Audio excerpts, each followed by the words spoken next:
I'm a big fan of Dario Argento, huge fan. He's also a very close friend of mine. I've seen every one of his films. I didn't pay so much attention to the others. Of all of the Italian horror directors, I thought he's pretty unique.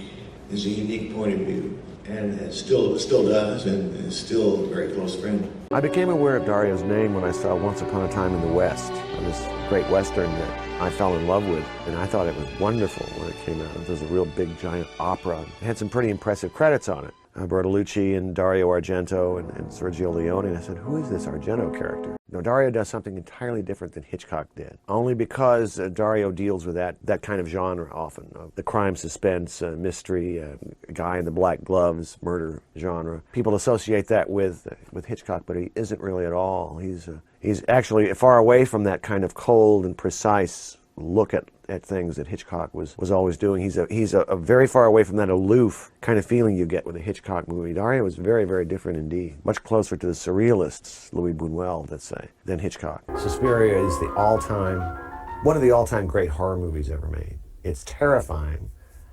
It's like a bad dream. It's like a nightmare. It's like being trapped like a nightmare. It's a part of the movie that gets me so much is the very beginning, which opens so strangely and simply, but all of a sudden, I'm in this airport walking with this girl out into this rainstorm. She's trying to catch a taxi. You see these fountains of water cascading, and all of a sudden I'm very disturbed by what I'm looking at. I don't know why. And that movie is an incredible work of art. Knowing Dario as I do, I think that his films come out of his mind.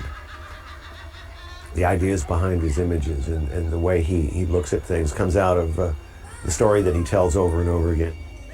There was a hallway at the back of his house, and when he had to go to sleep at night, for whatever reason, when he would walk there, he would imagine these things behind his doorways of this hallway.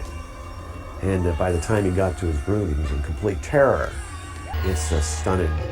That simple little melody line over and over again could create that much tension.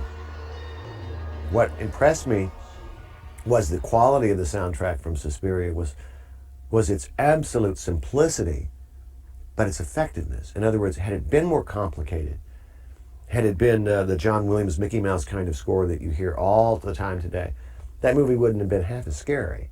All of the leading actors, the heroes in his movies are women. So it's difficult to pin him with the misogynistic label, per se. I think that he does something that is extremely disturbing to audiences, and that he couples violent death with almost sexual beauty.